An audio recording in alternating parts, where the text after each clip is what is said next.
Hi guys, welcome back to the channel. Right, it's about 3 million degrees at the minute, not exaggerating at all. It literally is 3 million degrees, sweltering. So we've got the afternoon here, so the lads, as you've probably seen, has been skimming all this out in 30 plus degrees. So they've absolutely smashed all that, so it's all skimmed out. So me and Jack are back now, getting on with the second fix. So I'm going to give you a little walkthrough of what we're planning on doing. So what Jack's planning on doing now, we've got all the soffit lights are going to go in. The cedar cladding, which is what all this front's going to be, that's not coming in for quite a few weeks because, as everybody knows, it's a bit of an issue at the minute with all the parts and timber. So what we're going to have in here, we've got, so what I like to do is I'll put all my dry liners down. Yes, sometimes I fit them first.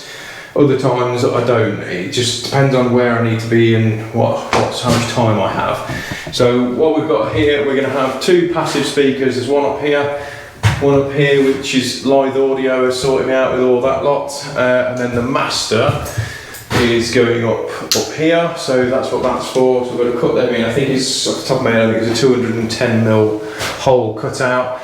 All the ceilings are all insulated. So we've already left the insulation out, which I showed in a previous video, because there's nothing more annoying than coming to do jobs, all the downlights and all the rest of it, if they haven't cut those out. It really gets on my nerves and Jack's. It is really annoying. So yeah, so 8 downlights in here. Smart switching going on here. So what you need to do if you are doing smart switching on there, you need to put a deep dry liner on, like a 47mm, because there's just not enough room to do it on the standard. So put that on. There is an aircon point going out the other side of that wall, like there. But again, until the cladding's on, all the rest of it. So TV's going on here, audio and all the rest of it, and our consumer units going down here, which are another little, I think it's a 4 or 6 way. 7-way, including the main switch there, is going to go in here. We've also got network going in, so we're going to put a little network switch in. So when we come to do the extension here, which is going over yonder where all that wall is, extension going on there, which we're going to be doing. We're going to dig in all the data and put that out in there. I think they're going to run it off Wi-Fi at the minute. We've also, you might notice, you eagle-eyed viewers might notice that there's also a socket up there, and you might be thinking, what the hell has he done? And yes, I agree with you, don't really know what that's up there for, honest. What it's for is because he's got a security camera and needs a dedicated supply for that, and because it's like one of these plug and play things, so we tried to come up with a way of trying to hide it, and that's the best solution really with what we've got there.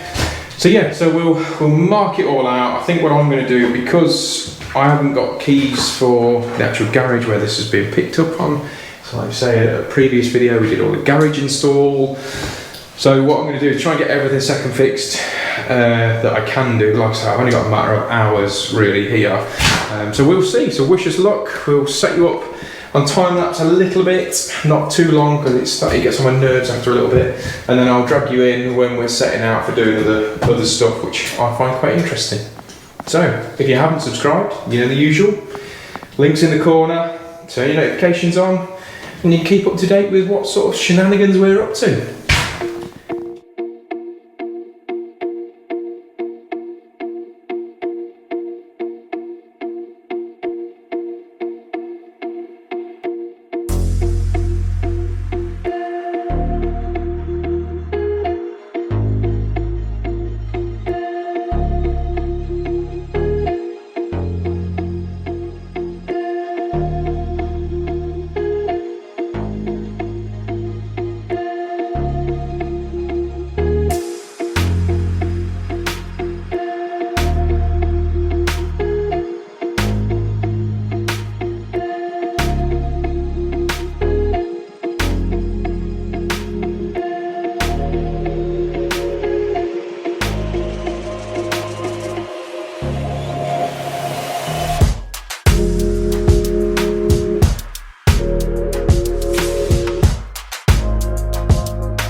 Right, I thought I'd give you a little bit more of a show of what we're doing.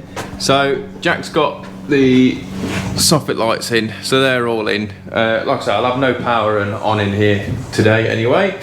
So Jack is getting on with getting all the dry liners and stuff sorted, second fixing that single socket up there. So he's got these in. Now I, as you've seen, have been messing about with this.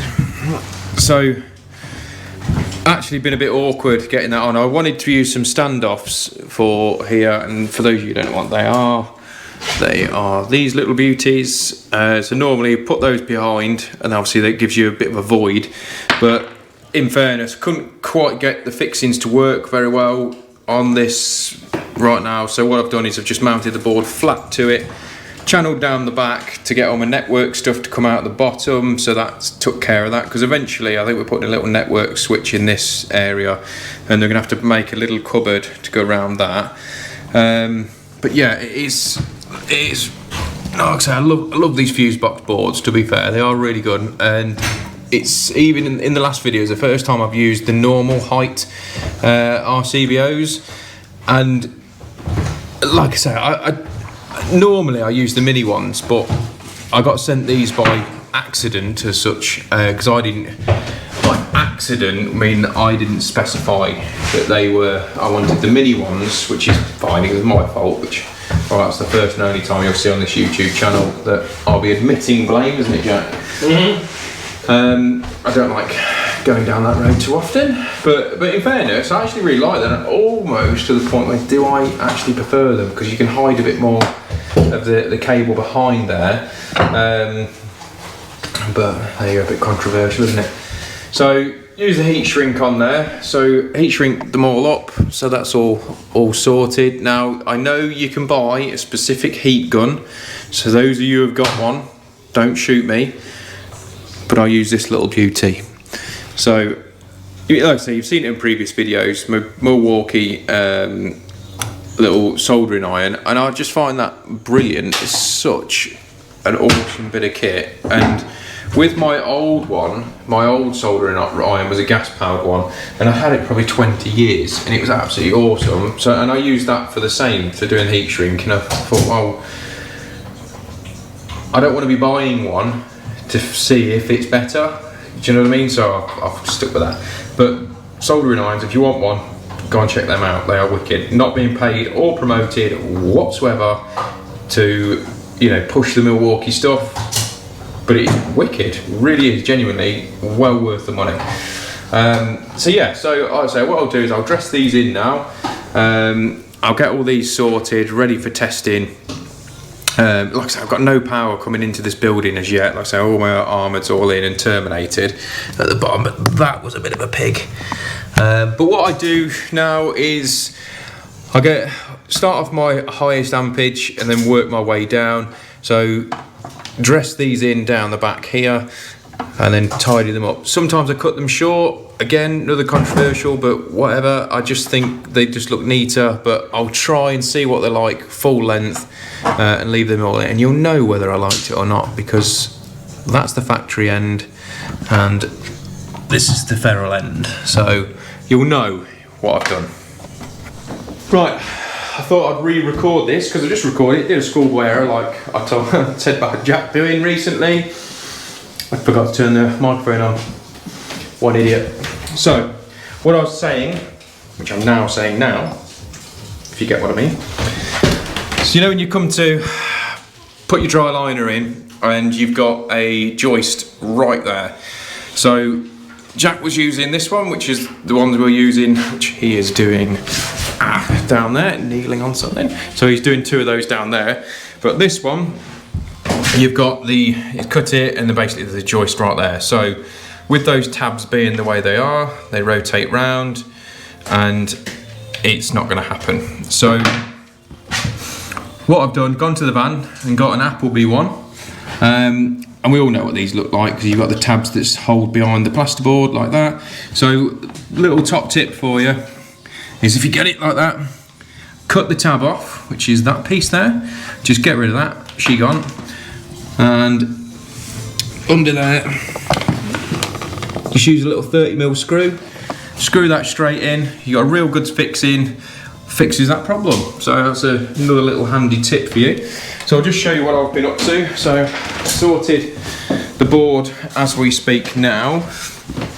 So the board's all done as far as I need to. So we've got an aircon supply which is tucked up out the way because at the minute they're not 100% on whether the aircon's going in. I think it will, but if it doesn't, then obviously we can cut that off, but equally we can convert it and put a double socket over there in the outside, you know, whatever, doesn't really matter. So at the minute all the bottoms are all torqued up, so they're all ready to go. The main switch is all torqued up. I haven't torqued the tops at the minute because I've got to take them all out to do my testing and that sorts. Oh, excuse me, please hold. Right, sorry about that. Actually, that was the wife wanting me to go to the shop on the way home, but you know, just a little bit insight to the real side of me. So it's all, like I say, all torqued up, ready to go, ready for testing. So I'll drop that cover on. Now that switch spur there is actually it's going to control the live speaker up there because they come with like a pre-molded plug on it. So we're going to cut that off, hardwire it in and isolate it from down here. So yeah, so that's where we're at the minute. It is roasting in here. So I'm going to start looking at that live speaker now. I'll get that board cover on so it's just out of the way for now. And then I shall catch up with you once I've got it out of the box. Right, so straight out of the box, you get a little template lot. So for your cutout, so fairly straightforward. It's got all your registration stuff on there, which I won't register it because the homeowner's going to have to do that. You've got your, I suppose, power module as such. So what we're going to do is cut off the plug end, which is, that's gone. I think there's no problem with live for you to do that. So you've got your instruction manual in there, and then you've got the actual speaker itself. So the grill, which is the bit obviously you'll see from the inside, is just magnetic. So which I think is a really cool feature. It's the same actually on all our downlights, are all exactly the same. So you can just pull them off and change the bezels, and I believe that you can actually spray paint these to suit. Somebody told me that you can paint these, so if you've got something, a ceiling colour or something in a wall that's a little bit more jazzy, you can paint these apparently. So don't hold me to that, so if you do it and it goes a knacker, you didn't hear it from me, alright? So the next part obviously is actually the speaker, and on first glances, it's, cause I used to be into my audio when back in the day with the cars and stuff, but back in the rude boy days, weren't it? You know what I mean? Everyone's been there, and when you're growing up, you realise that you're an idiot. But the speaker, in fairness, the build quality on this is brilliant. Actually, really, really impressed with this. So much so that in my next house, because I'm planning on moving, is that I'm going to probably try and persuade the wife to see if we can get this in the old budget, I reckon. But yeah, so overall, so what you've got on here, so you've got your additional speaker parts, terminals, obviously positive and negative on here. So they're going to run out to, obviously there are 2 passive speakers, because this is I'm going to call it the master speaker. And then from this one it controls the 2 passives, which is, we needed 1 passive for the size of the room, but we've actually upped it to 2 just in case, because you can always turn the volume down, you can't go past that maximum point. So I think what I'm going to do is actually do a full video on this install, but I just want to give you a quick overview on what we're doing now. So on here you've got your 2 RCA jacks for connecting this particular model up to the TV, because if the TV hasn't got Bluetooth, then you're going to definitely need that for that to work in between. But obviously for the rest of it, once I get this all powered up, what I'm going to do is I'll run everything through my phone, and I'll put some music and stuff on via my phone, controlling to this that controls all the rest of it. So yeah, brilliant, absolutely brilliant. So that's a very, very quick overview on it. And then what I'll do another complete video on installing this, I think, because it's too good not to. But like I say, I'm just going to put it out there that I'm not sponsored in any way for promoting these. So this, obviously all the Milwaukee stuff, it's generally from actual users' point of view. So yeah, so that's what we're up to. Right, so that's the end of this afternoon that we've had here. So like I said, we've got the board on. Jack's second fixed most of the socket fronts and bits and bobs like that. So we've used the bristle plates on here for all my audio and HDMIs and network and all the rest of it. Same on the bottom for that one, but I think we might change those, because they're not sure whether straight away they're having a desk in here or not, because it's supposed to be a multifunction room and we don't really know whether it's going to be, or whether it's just going to be really cool, like cinema sort of thing. So what we've done with the speaker at the minute, so we've cut out the 210mm hole, I think it is. I shall double check. Yeah, 210mm hole. So we've cut all that out, so that's ready to go. So yeah, so like I said, I've got the passive speakers, they've been delivered. So when you see this next time, they'll all be fitted. But I am going to do a full video on those, so stay tuned for that, because it's too cool not to. So yeah, so I shall see you in a little bit, which will be tomorrow. So like I said, if you haven't subscribed, make sure you do, and I shall catch up with you in a bit.